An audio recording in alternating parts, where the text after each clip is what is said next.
You know, often when I play a Souls game, going through the zones, analyzing the level design, I often imagine the story it's telling of what this place was before it all went awry. Walking through the Witch's Den, as I call it, or better known as Himlik Sharna Lane, it felt like it used to be an old village. It sounds bland, I know, but it seems almost as if it used to be the neighboring village just before reaching Yarnum's gates. The thing is, something felt off about the village.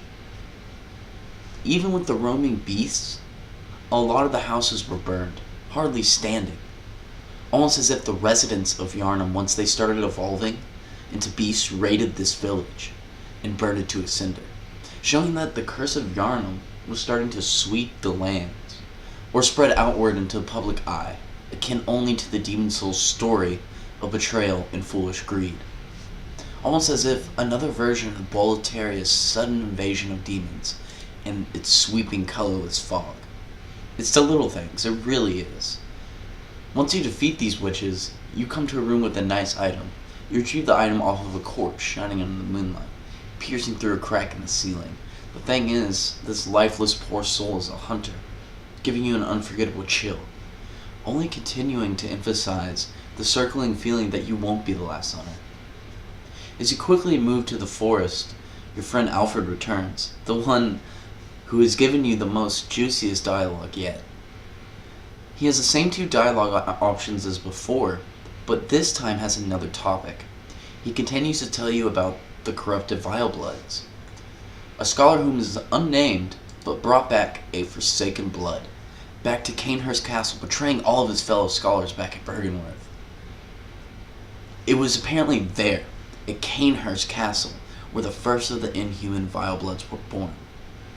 They're fiendish creatures that taint and corrupt the purity of the Church's blood healing. According to Alfred, the one who leads the Vilebloods is still alive today.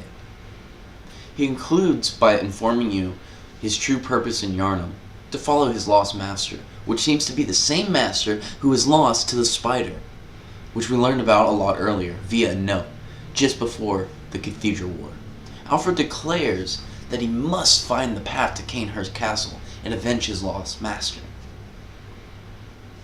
Not only do we learn that Alfred knows the dark secret, but he seeks to eradicate it in honor of his lost master. This opened many, many doors. I haven't even stepped into the forest yet, knowing past that forest is Bergenworth, where all of this started. But new questions arise. Who is the leader of the Vilebloods? We still don't know whose blood it is. If they're inhuman, they must be beasts. If the person at Bergenworth responsible for bringing back the Forsaken Blood marked the start and the beginning of the Vilebloods, how many are there, or were there? Now more than ever, I want to make it to this castle. The picture is expanding, doors are flying open, and Demon Soul's cues are being thrown left and right, directly in front of you, almost lingering. And on my way to Alfred, I found a note referring to the Great Ones, reminding me a lot of the four bosses or Great Souls that were always in the series, even Demon Souls, but just in a different sense, as it's blood, not soul-based. But even then in Dark Souls, the Great Ones, the four, there were always remnants of the old one and how he transitioned through time, how you can never kill evil, and how it just kept breeding. And it was really interesting, that fact. Just before I was on my way to the forest, I explored the abandoned workshop, and I found the actual place that the Hunter's Dream is based off of, which makes me wonder what happened. But could also correlate with the first hunter being in the wheelchair.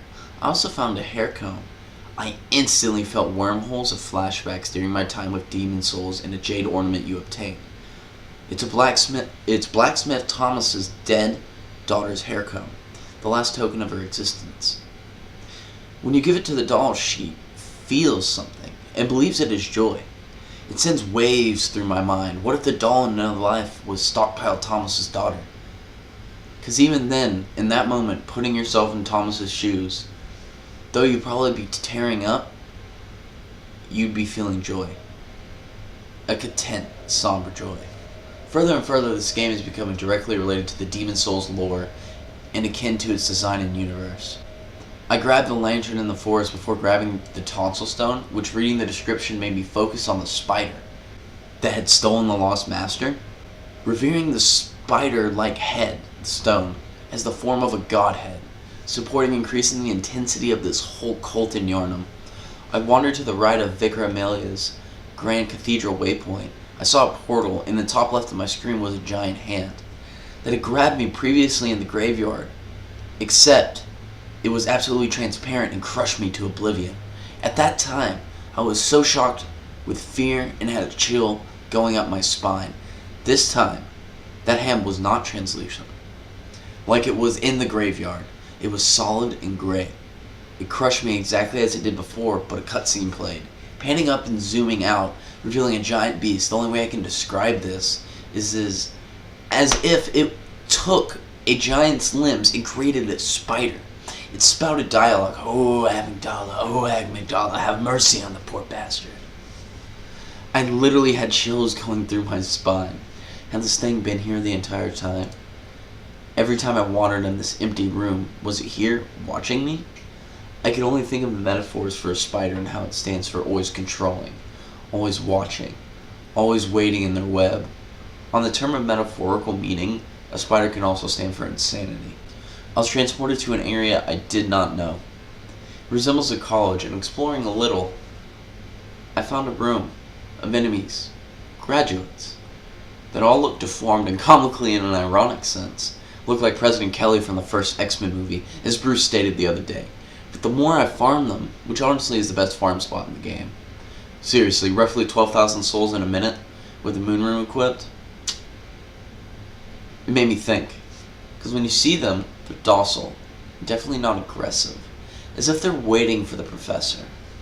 I can only imagine they studied the healing art of blood here, which in a sense reminds me of what the Monumental said in the beginning of Demon Souls, and how the world studied the art of souls, and all the Monumentals had died off, and only one remained, being betrayed by their so-called faithful king, Alant. Think back to the rituals where they all sacrificed to the great spider. These students created more dots to connect, such as was the portal that giant beast of a spider threw me into, a portal to Bergenworth? In the north end of the hallways of the school there is a portal to a place called the Nightmare Frontier, with vast open landscapes seeming as if it was a dreamscape, or in some other realm or plane of existence.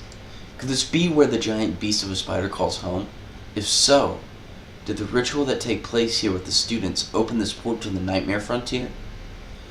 More and more doors open, only making the dark secrets lying over Yarnum grow tremendously.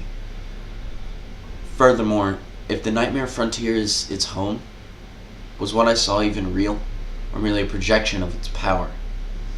I have yet to find out, but by the good blood am I curious as all of the seven hells combined.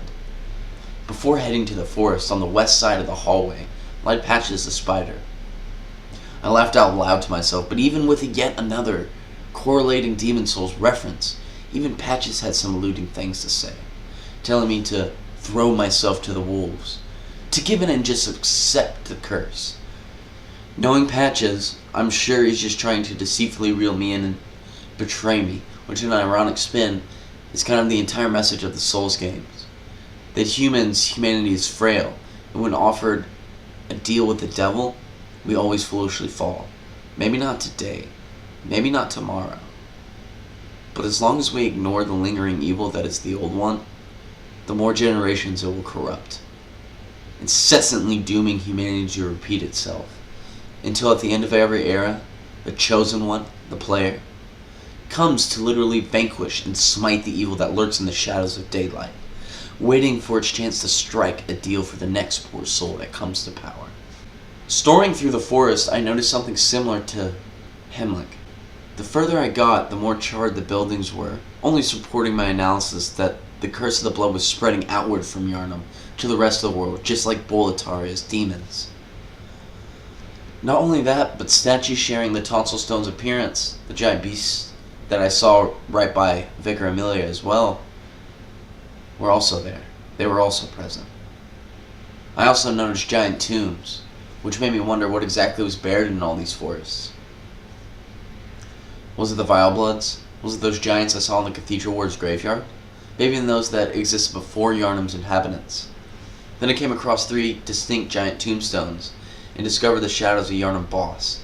Considering right after this boss lies Byrgenwerth, I feel as if these 3 hooded figures were the original scholars that were betrayed by their master with their forsaken blood. The original scholars who found the ancient blood and founded the Church of Blood Healing and everything that is the art of blood. The shadows of Yharnam seem to protect the secrets and mysteries that dwell in Byrgenwerth's walls.